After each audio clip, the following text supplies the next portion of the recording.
Cody Talks NFL, presented by Blitzalytics.com.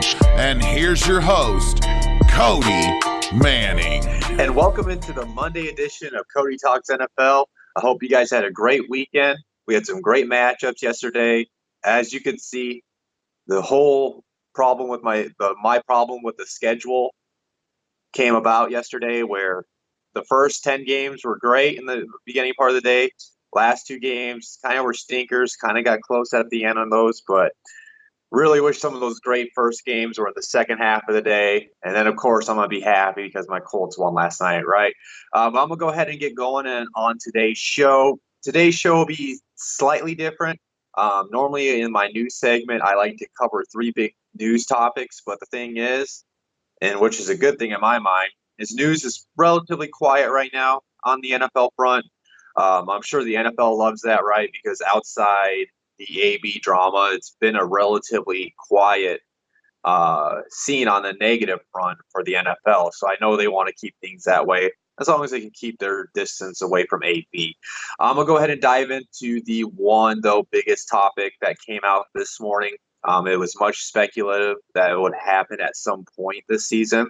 Kind of surprised it happened this early in the season. I can't recall the last time a coach got fired this early in the season, but the Washington Redskins have parted ways with Jay Gruden, which was expected. There's been some turmoil within that team, a big disconnect between the front office and Jay Gruden, but I don't know how much this is going to be on Dan Snyder.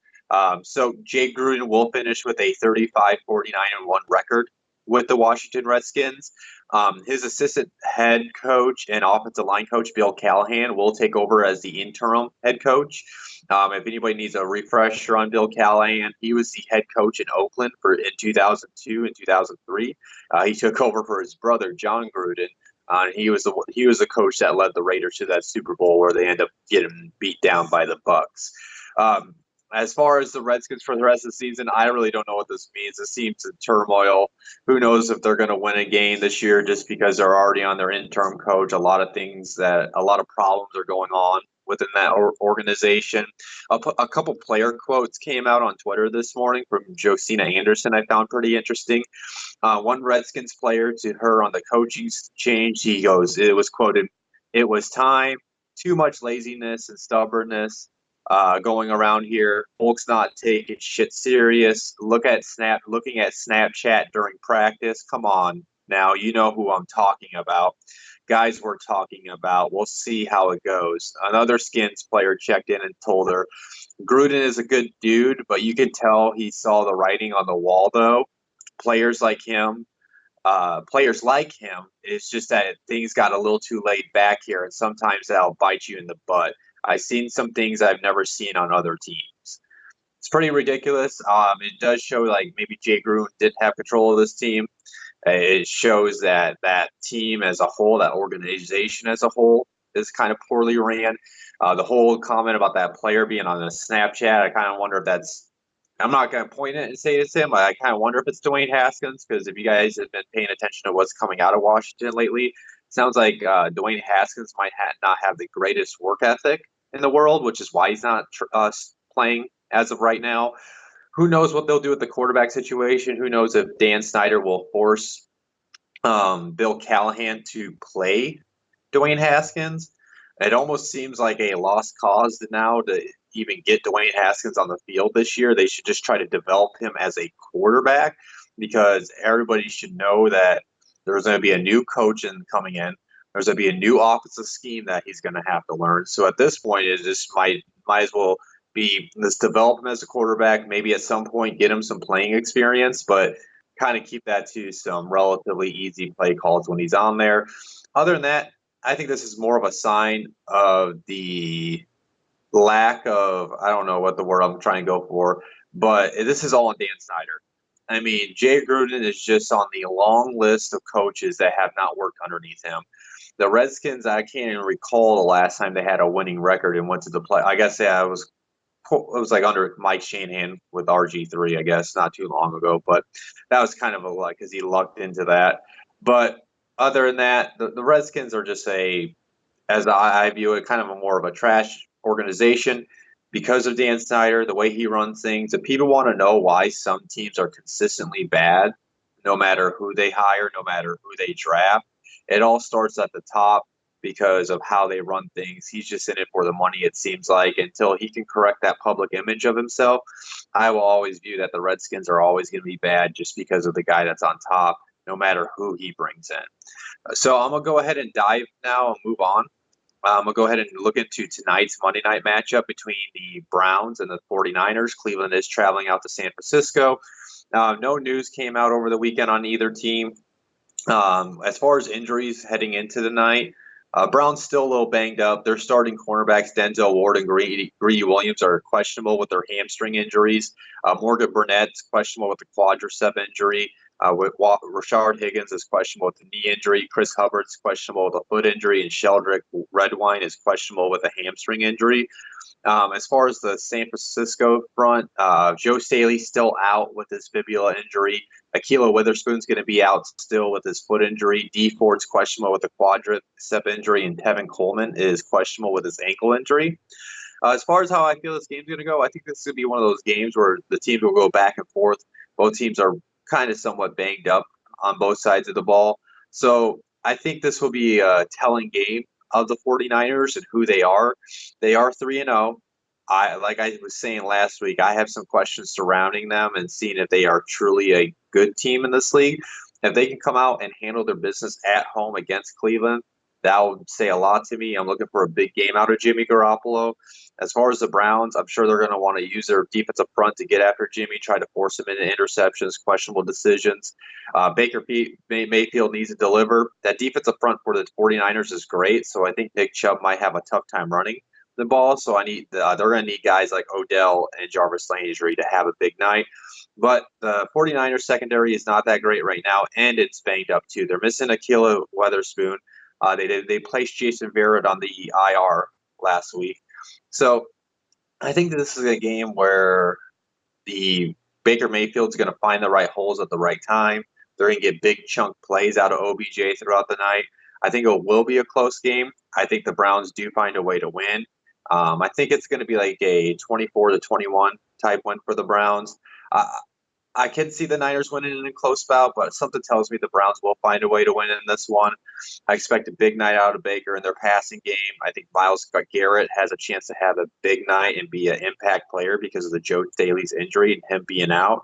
And I think Garoppolo is going to struggle throughout the night as well. So I got the Browns winning, and we'll see, and obviously how this all turns out, but I think the Browns will win. Moving on to my recaps. Now, before I go into my recaps, touch upon the Thursday night games and the bye teams. Clay Matthews for the Rams. It came out after my Friday episode that he actually broke his jaw against the Seahawks on Thursday night. So he's going to be out for the next 4 to 6 weeks. So their pass rush just took a little bit of a blow for the Rams. No news or injury news came out for the Seahawks. As far as the bye teams, no news came out on the Dolphins or the Detroit Lions as well. Just stay tuned for my Friday episode to see if there's anything coming out on that. So I'm going to go ahead and dive into the basically recaps of what has happened over the weekend. Starting with the first game, the Carolina Panthers did beat the Jacksonville Jaguars 34-27. As far as any news on either team, Jalen Ramsey's trade standoff still stands where it is. He went to go see a back specialist in Houston over the weekend, and he was actually not with the team. And one thing that was weird is Jalen Ramsey was spotted with Deshaun Watson after the Texans won, and he took a picture with him. It's kind of weird, right? Like, you're with another divisional rival quarterback after they won, kind of maybe celebrating their win. That's kind of weird. I don't know how that's going to boil over to the rest of the players in the Jaguars locker room, and it's just more of a sign that Jalen Ramsey is all in on getting out of Jacksonville as quick as possible. As far as this game went how I thought it was. It was going to be a close game. Teams were just giving blows back and forth throughout the day. Of course, Christian McCaffrey continued his Offensive Player of the Year run. He had a hell of a day. I think he had 3 touchdowns. He was virtually unstoppable until he kind of got slowed down with the injury at the end of the day. Nothing came out with that, but he was just sitting on the sidelines while the offense ended up closing out the game for the Panthers. Gardner Minshew made some good plays throughout the day to DJ Chark. They got the running game going, but there was a couple of big plays where Gardner Minshew fumbled the ball, including that one where Brian Burns picked up the ball and ran for a big touchdown as well. So as far as how I view these teams coming out of this contest, Jaguars right now are sitting 2-3.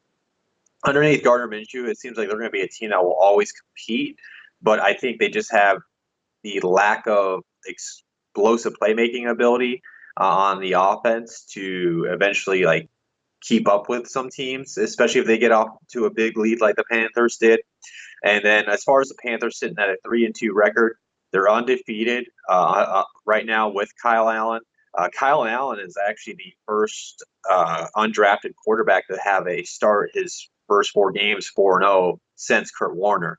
So maybe there's something there to it, even though he had a kind of a down day if you look at his numbers underneath 200 yards passing, but he is getting his team to victories. The Panthers, they're a team I always thought they could be good.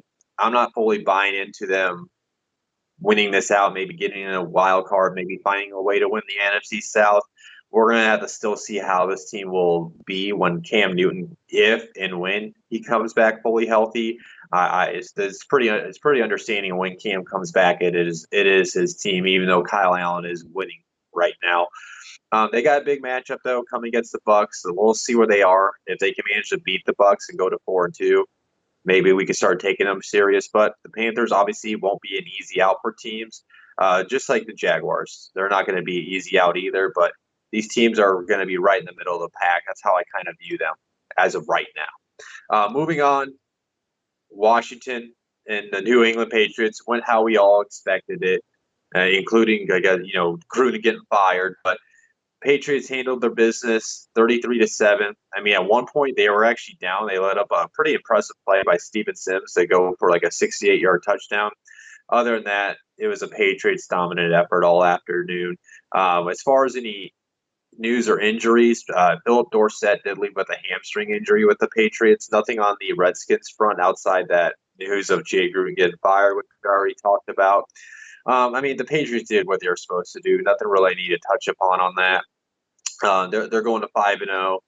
They're going to continue to win as long as they get these easy matchups that they have had at the beginning of this year, and they're taking advantage of their schedule, which they always do. Redskins are 0-5. Like I talked about with underneath Bill Callahan, new interim head coach. This team is in so much turmoil. Like, I don't know if they're going to be able to find a way to win the game. I guess we'll see. But I mean, you're talking about two teams going in complete opposite directions. But one thing I did take a note of the Patriots, though, is that offensive line is so banged up. They're having a tough time protecting Brady right now. So Brady is getting underneath a lot of pressure, which is why he had that interception as well yesterday. So, I mean, the Patriots are like beatable right now, but like they're not playing against teams that have a good enough roster and coaching staff to beat them. So we'll see where these teams go going forward. But as of right now, the Patriots staying on top of the whole NFL undefeated. The 49ers are, but we'll see how they play tonight. Moving on to the next game, we got into a defensive battle. Buffalo and Tennessee Titans. Buffalo Bills did win to go 14. They won 14-7. Bills moved to a 4-1 record. Titans move into a 2-3 record. Now, as far as injuries, Bills got a little banged up on this game. Mitch Morse suffered an ankle injury. Cody Ford left with a head injury. Matt Milano left with a hamstring injury. No injuries or news on the Titans front. Bills just did what they had to do in this game.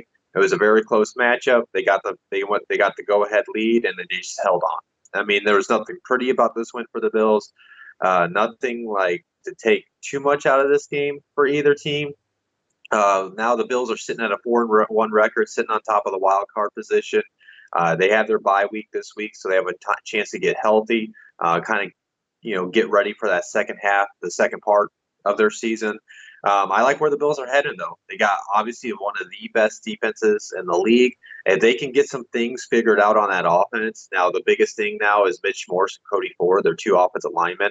They're going to hopefully get those guys back. Hopefully those injuries don't linger on into the season, because that could be a big effect on how their offense plays from on here on out.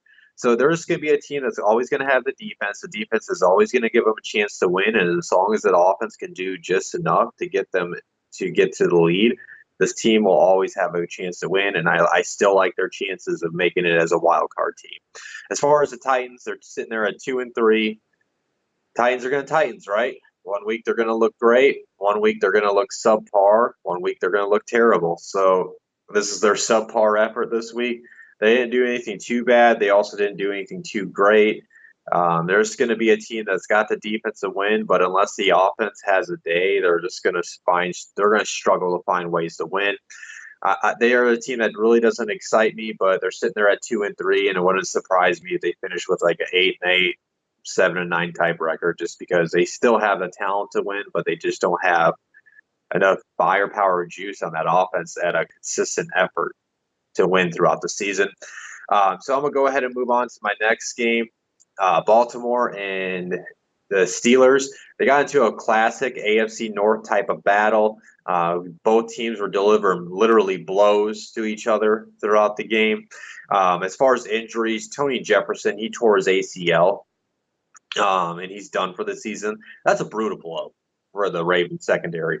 The Ravens secondary was the strongest point of that defense, and they just lost one of their leaders in that secondary.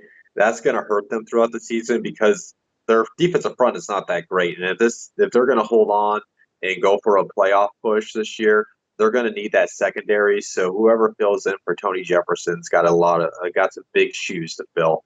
As far as the Steelers, I'm sure everybody saw it. Mason Rudolph took a really bad hit. It was honestly really scary if you watched it.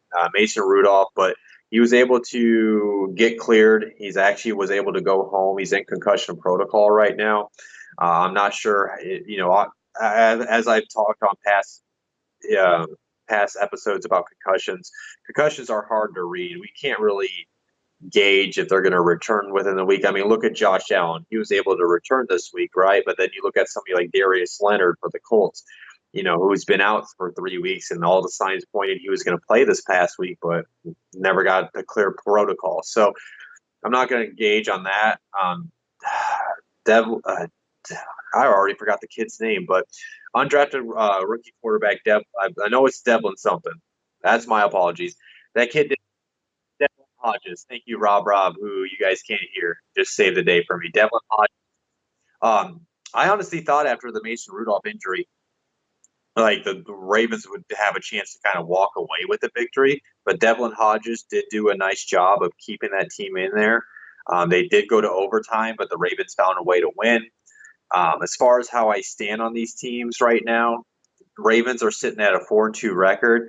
They're a team that they're going to win against the teams they should beat, but until we see them deliver against teams that have a winning record, deliver against teams that are perceived as good teams, I can't really take the Ravens serious right now. But they are 4-2. They're sitting in position to compete for the AFC North title while competing for a wild card position. So they're handling business when they should be, but let's see what they are when they can actually beat a legit team in the NFL. And it's nothing against the Steelers. They are competing, but they are so banged up right now. It's just kind of catching a toll to them. I really liked how their defense, though, looked yesterday. They're making plays. You got to like Devin Bush. You got to like Minka Fitzpatrick on that defense. So, and their defensive front is playing out of this world. They're getting after Lamar Jackson all afternoon. But if Mason Rudolph's going to miss some time, I mean, I'm sure Devlin Hodges can do good, but injuries at the quarterback position can do only so much to you. But we'll see if they can compete. But sitting at a 1-4 record, it just feels like they're going to be a team that, they're going to win some games here and there against some bad teams, but they're going to probably struggle to find ways to win throughout the year just because of the injuries at the quarterback position. So I'm sorry, Pittsburgh fans. It's going to be a long year for you. Moving on to I don't know if anybody saw, but probably nobody saw because nobody was at this game. But the Arizona Cardinals and Bengals game, Cardinals barely squeezed out a win, 26-23. If anybody saw it, Cardinals actually got out to a lead. They're up 23. I want to say 23-6 at one point. Bengals stormed back, tied it up, but eventually the Cardinals did find a way to win. No news or injuries on the Cardinals front. With the Bengals, Sean Williams suffered a thigh injury, and Alex Erickson left with a concussion. With the Cardinals, they're sitting at a 1-3-1 record. I kind of really like what I saw with Kyler Murray yesterday. He was really getting the ball moving on the ground. He looked really quick yesterday. You can kind of see some growth from him at the quarterback position at the next level. But they're just a team that's so banged up and so untalented throughout the roster, which is why they're going to struggle to win throughout the year. I mean, they did win this game, but they could have easily lost. They should have actually won this game handily. They were up pretty big, like I mentioned, but they just need to figure out a way to.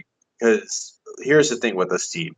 If they're going to get up on big leads like this, 23-6, as much as you want to be like a heavy passing scheme oriented offense, you're going to have to find a way to run the ball and run that clock in the fourth quarter. Otherwise, all it takes is a couple quick 3-and-outs and turnovers, and the Bengals are right back in the game. So they're going to have to find a way to close games, and they're going to want to be a good team on this. If Cliff Kingsbury is going to want his team to be a good winning team at the next level, but they're just going to be a team, I think, that's going to be somewhat exciting to watch because Kyler Murray, but they're going to struggle to win or at least hold on to their wins because of the lack of talent and, of course, all the injuries they're dealing with on that team.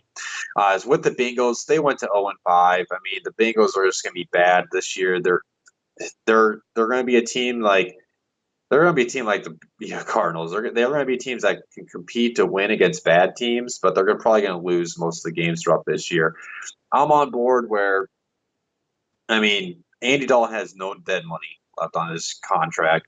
AJ Green has no business being on this team, not because of how bad he is, just because of how good he is. I want to see him go to a winning situation, even though there are reports that he wants to finish his career with Cincinnati, kind of like how Larry Fitzgerald is doing with the Cardinals. But come on, man, don't do that. Don't be like Larry in a good way, because all of us as football fans wish Larry has a ring. But all of us understand that Larry Fitzgerald doesn't have a ring because of obviously that one time they lost to the Steelers, but mainly because of how terrible that organization has been over his career.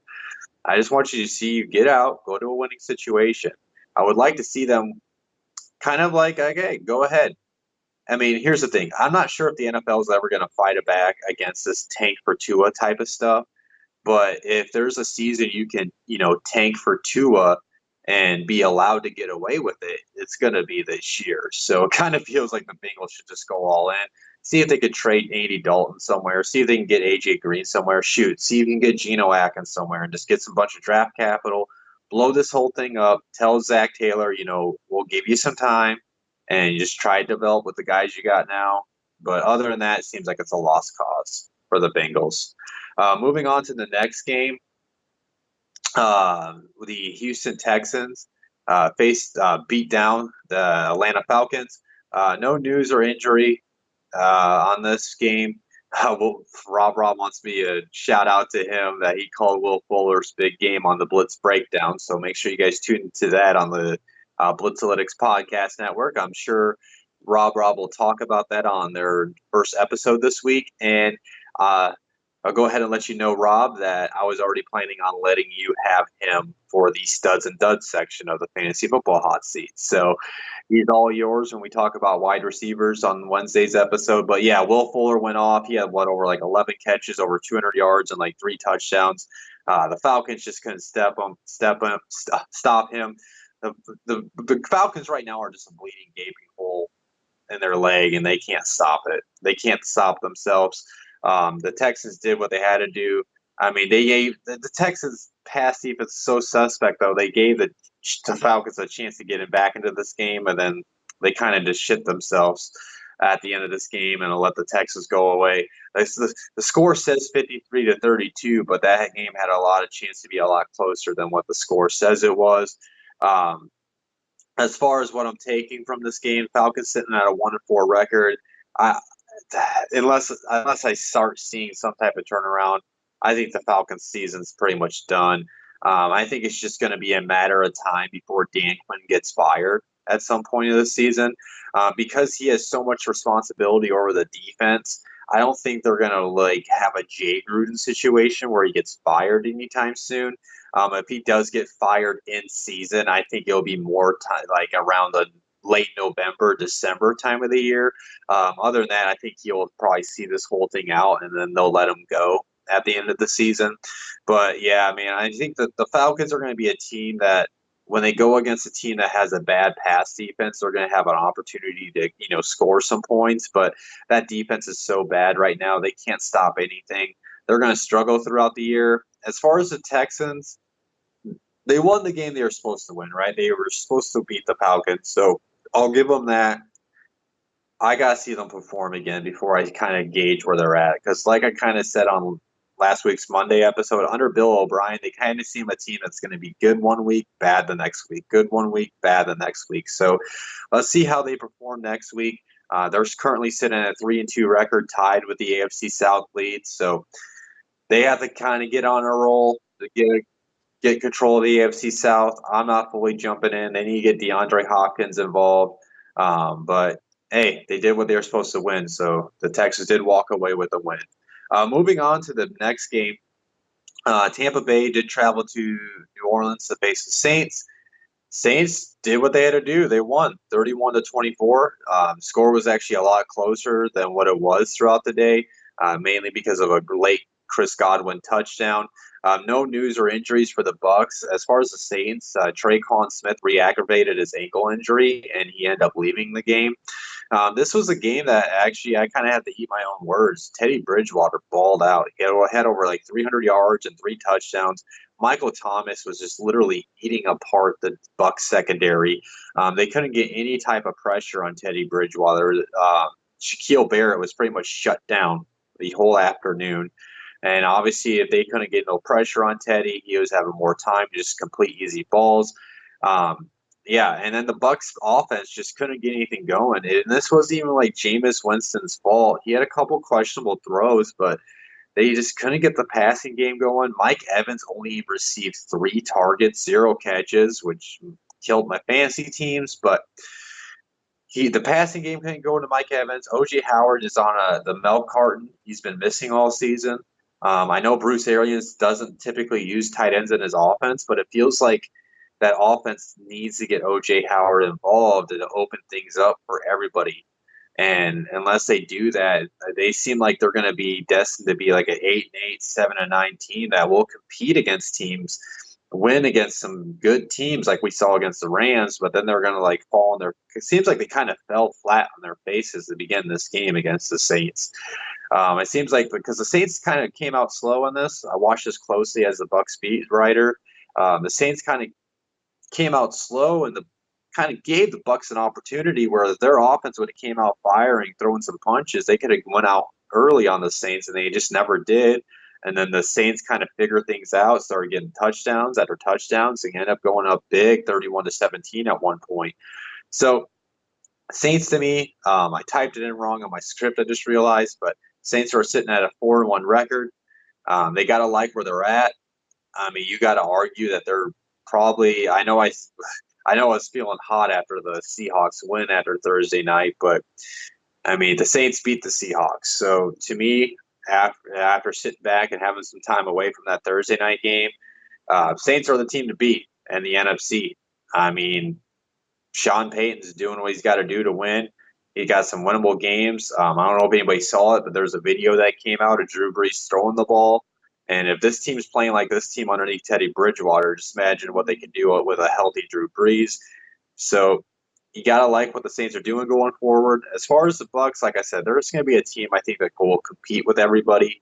But, man, like they had a chance to win me and some other people over with a win this weekend, and they just can't get the job done. Moving on, the Vikings and the Giants. The Vikings handled their business. They won 28-10. No news or injuries with the Vikings. As far as the Giants, Wayne Gallman did suffer a concussion in this contest, so and more likely he'll probably be out in this game coming up on Thursday against the Patriots. This game kind of went how I thought it was. Vikings handled their business. Of course, after this whole week of speculation, they got the passing game going. Kirk Cousins looked solid throughout the day. They got Thielen the ball as much as possible. Maybe he had like 3 touchdowns. Daniel Jones didn't have a bad game, but this is the game I thought he would have. He had an up and down game, missed some throws, had a rookie quarterback type of game against a solid defense. So this game went how I thought it was. I mean, there's nothing really can touch more upon it. Vikings are sitting at a 3-2 record. So it's like, hey, Vikings, who are you going to be, right? Like, and their 3 wins this season, they showed a dominant effort, but in their 2 losses, they looked really bad against some winning teams like the Bears and the Packers. They got a big game coming against the Eagles on Sunday, and I think this is going to be a true test of who the Vikings will be throughout the season. Please tune in on Friday's episode as far as how I see that game turning out. As far as the Giants front, I mean, they put up a good effort, but they're just they still got some holes on this team, right? Their pass defense needs some work. I mean, Daniel Jones can only do so much as a rookie quarterback. Golden Tate had a quiet game in his return. We'll see if and when Saquon Barkley comes back, if he can provide them some juice. But they're still going to be a relatively fun team to watch. But don't expect them just because Daniel Jones won those other 2 games that they were going to go on this magical spree. They're going to be a team that will finish like 4-12, maybe get to like 6-10 type record. I'm gonna go ahead and just move on. Big surprise to me, the Raiders upset the Bears in London, 24-21. No news or injuries with the Raiders, but Akeem Hicks for the Bears did leave that game with an elbow injury. Man, I gotta give it up for the Raiders. They came out in this game and literally punched the Bears in the mouth. They got up to a big lead. Bears did kind of fight back towards the end, but then eventually Chase Daniel did throw that interception. And if anybody listened to the Friday episode, I kind of gave the recipe of how this Raiders team could have won. They didn't force any turnover. I mean, they didn't turn over the ball. And then what they did is they forced Chase Daniel into making mistakes and turning the ball over. Plus, Josh Jacobs looked really good against that Bears defense. It wasn't pretty, but the Raiders found a way to win. And after what we saw last night from the Colts, the win against the Bears and the Colts over the last 2 weeks show that this team might be something to reckon with this season. I'm not going to fully jump in the boat because, they faced a banged-up Colts last week without a T.Y. Hilton. And then they're facing, yes, I know, including myself, like the people like to, shit on Mitchell Trubisky, but they missed, they faced a game without Mitchell Trubisky. And maybe if Mitchell Trubisky was in this game with this running ability, maybe maybe the Bears could have squeezed this one out like I thought they would. But I got to give credit where credit's due. The Raiders have won. They're 3-2 heading into their bye week. The Bears are 3-2. I think they're also heading into their bye week as well. Usually they've been doing a good job of giving London teams their bye weeks. London teams that go play the London games are bye weeks the following week. So we'll see where they can go. I mean, the Bears are sitting 3-2. Obviously, they want to get Mitchell Trubisky back as soon as possible. I know the report came back that he should be back soon. Maybe only had to miss this one game after his injury. So we'll see where they can go from there. Their defense, they can only do so much. I think this was this was a perfect example of, you can have the greatest defense in the world, but if your offense can't produce points and can't give you a consistent effort, and their defense is on the field all day long, it's just going to catch up to them. I mean, it's a long season too, just like it's a long NFL game. With the Raiders, they're finding ways to win. And they do need a wide receiver. They're kind of banged, like Tyrell Williams had to miss this game. So it seems like they are still missing some pieces, but they're finding ways to win. So I'll give them this. I'm not going to fully say the Raiders are a playoff team, but hey, they might be able to squeeze in this year. I'm going to go ahead and move on to the next contest, which is a complete blowout. The Eagles handled their business against a lifeless Jets team. They won 31-6. The Jets, Robbie Anderson did leave with an undisclosed injury. No news or injuries on the Eagles front.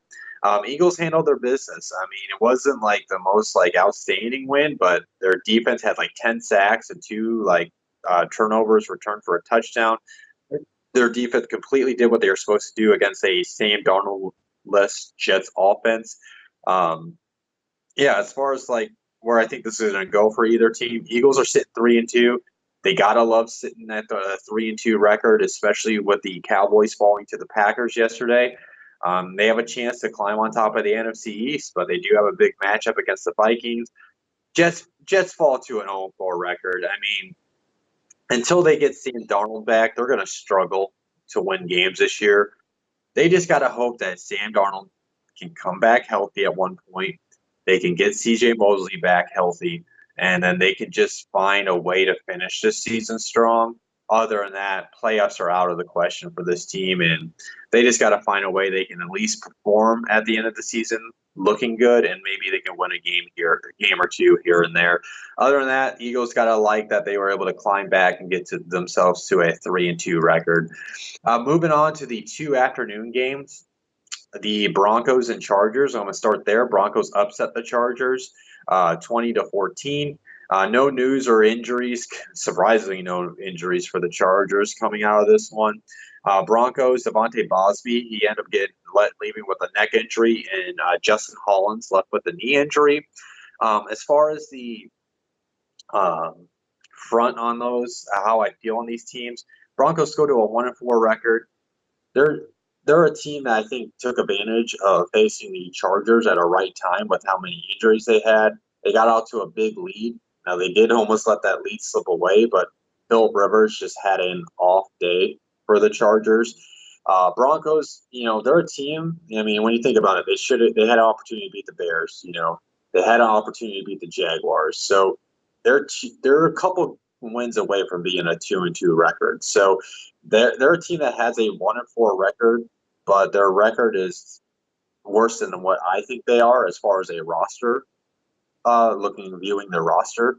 But they're going to be a team to me that are going to be a team that will compete with teams, but they're going to struggle to find ways to win, right? Like they all barely kind of like squeaked out that win. If they didn't get out to that big lead, who knows if they would have won this game, but you got to give credit where, like I always say, you got to give credit where credit's due. They did find a way to win. Most teams are going to be able to find a way to win divisional games, so we'll see how they will look when they face teams outside the division throughout the season.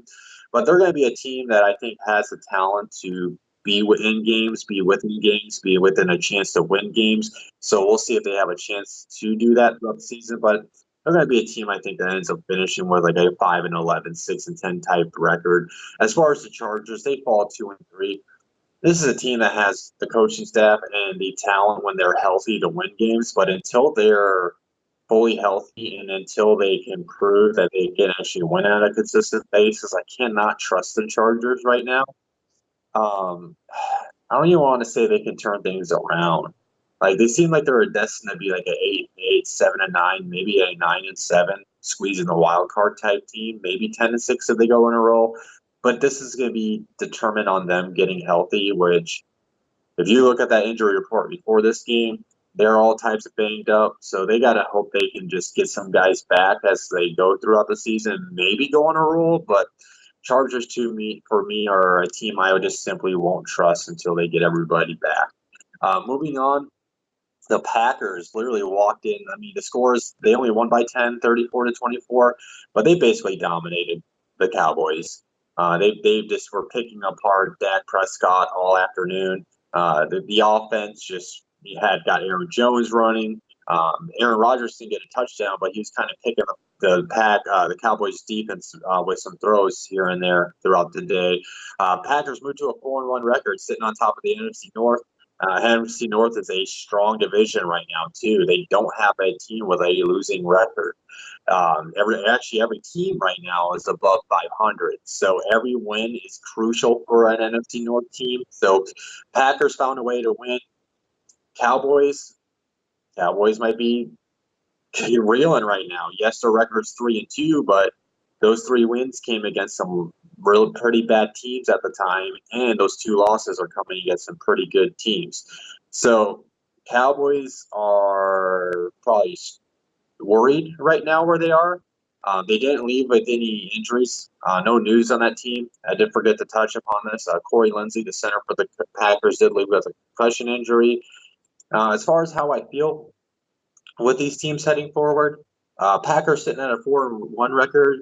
And so I'm still not fully bought in, but I gotta give credit, man. The Packers are 4-1. It might not be the prettiest 4-1 record, but they are sitting on top of the division with Aaron Rodgers at quarterback, so he can only get better within this offense that they're working on underneath Matt LaFleur. So we'll see where they go from here. You got to give it up for them. They are 4-1. They should be considered one of the better teams in the NFC, but we'll see if they can continue this and sustain this success throughout the season because, with the rest of the NFC North sitting at above 500, they could easily lose this NFC North lead and stumble right back into last place of the division. So we'll see if they can sustain the success, but I am liking what I'm seeing from the Packers so far on both sides of the ball because defense is really strong with that pass rush, but that offense has steadily gotten better as we progress throughout the season. With the Cowboys, though, you got to have major worries, man. They got to perform better against quality teams like the Packers. So we'll see if they can bounce back. I believe they got the Jets next week, which is like a perfect bounce back game. But, if they handle their business against the Jets, I don't think people should just jump back and boat with them being back to who they are. Of course, I'll touch upon that on the Friday episode. And then moving on to last night's game, you guys know I loved how this ended up turning out, but Colts upset on the road. They beat the Chiefs 19-13. Colts go to a 3-2 record. Chiefs go to a 4-1 record. For the Colts, unfortunately, Kimiko Toure broke his ankle and he's done for their season. He was a young, bright player for the Colts, and he was one of their better pass rushers, and he actually hurt himself sacking Patrick Mahomes at the end of the game. With the Chiefs, Sammy Watkins left early with a hamstring injury. Chris Jones ended up leaving with a groin injury, and Andrew Wiley left with an ankle injury. This game, I should have just went all in on the Friday episode, but the Colts did what I thought they should do if they wanted to win, and they kind of gave you the blueprint to beating the Patrick Mahomes-led Chiefs, which is control the clock. If you got the line and you got a running back that you can just rely upon, give them the ball. The Chiefs' run defense is awful. I mean, it's terrible. Marlon Mack was picking them apart. Jordan Wilkins got some runs, even some dump-offs to Nyheim Hines. There were a lot of broken tackles by the Colts offense that they were forced on the Chiefs defense yesterday. But you got to give credit. The Colts entered this game without Darius Leonard, without Malik Hooker and Clayton Gethers, their two starting safeties. Kenny Moore got hurt at one point, and he had to leave and then come back in the game. Same thing with Pierre Desir. He got hurt at one point and had to leave and then come back within the game. So the Colts defense did a good job. Matt Eberflus, their defense coordinator, gave a good game plan. And what I took from that game is how you can stop Patrick Mahomes when you're on the field with your defense is it seems like you just send 4 rushers. You got to just understand, if you blitz, you're going to give him easy throws. So I think if you just send 4 rushers, just depend on one of those 4 guys to eventually break through, which they did sometimes throughout the night. And then you send all the 7 players and back into a zone type of coverage and just limit the big play opportunities and send those 2 safeties back. And you kind of just, you just kind of understand he's going to get throws here and there, but you just stop them when you need to when they start driving the ball, like a bend but don't break type of defense. That might be the way. That might be the key. I'm not saying Patrick Mahomes is completely figured out right now, but it seems like these last 2 weeks between the Lions and Colts games, defensive coordinators can dive into that type of tape, and we might have something on how to stop this Patrick Mahomes guy. I'm not saying he's done. I'm not, as far as getting stopped. I do think maybe there is a blueprint though that teams can use from here on out. But yeah, the Colts 3-2. Heading into their bye at a crucial time. That team's all types of banged up, but you got to love what they saw. That is such a momentum swing into your bye week, coming off and beating the Chiefs. Everybody wrote off everybody outside the Patriots and Chiefs. So that's got to be such a confidence builder. They'll get healthy, get deep again, and we'll see where this team can go going forward. They just got to handle those games when they face teams like the Raiders throughout the season. Win the games that you're supposed to, and then go beat those teams like the Chiefs. And they're going to be a team, like I said before the season started, they're not going to be an easy out. And they're going to be able to push to win this AFC South and have a wild card spot by the end of the year. As far as the Chiefs, I think they did just get a little banged up. They kind of got threw off their game plan yesterday.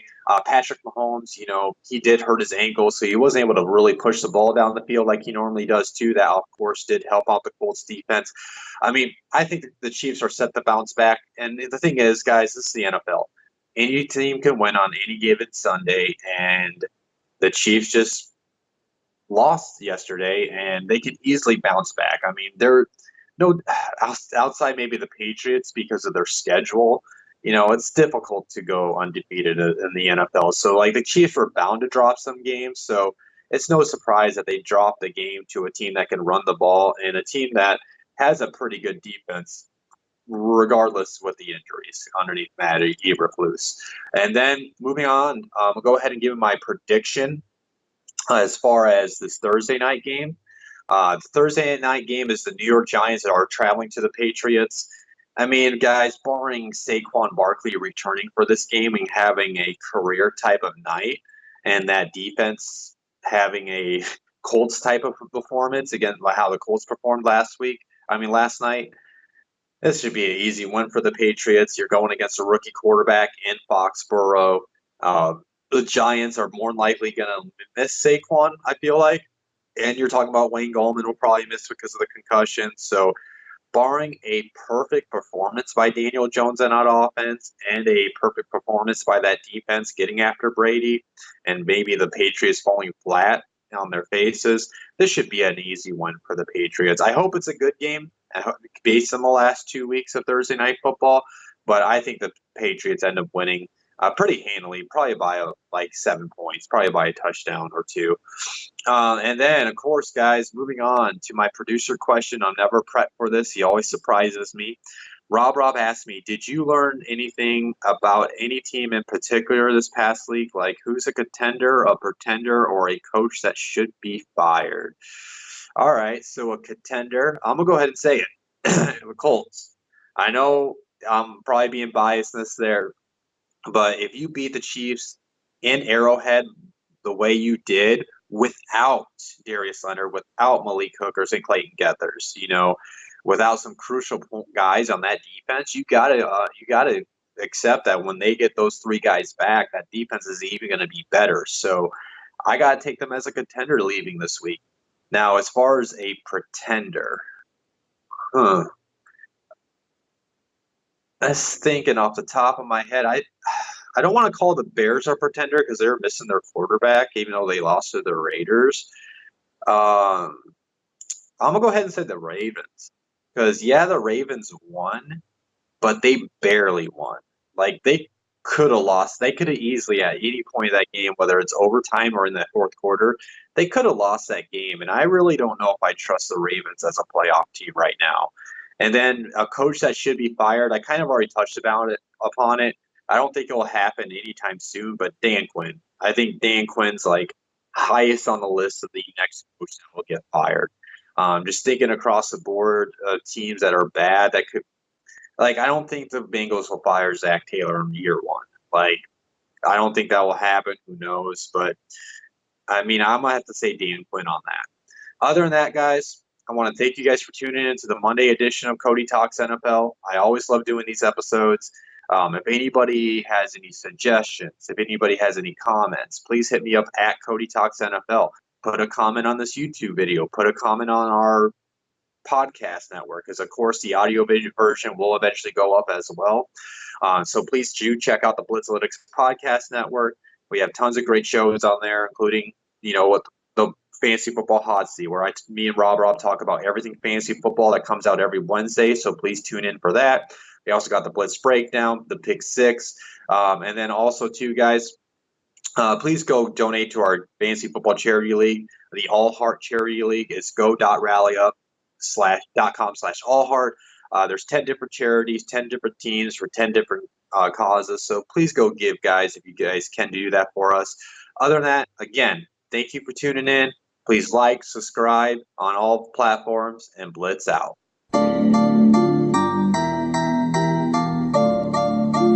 Thank you for watching Cody Talks NFL, presented by Blitzalytics.com. As always, hit that like and subscribe button, and then hit that bell notification icon to stay up to date on all things football.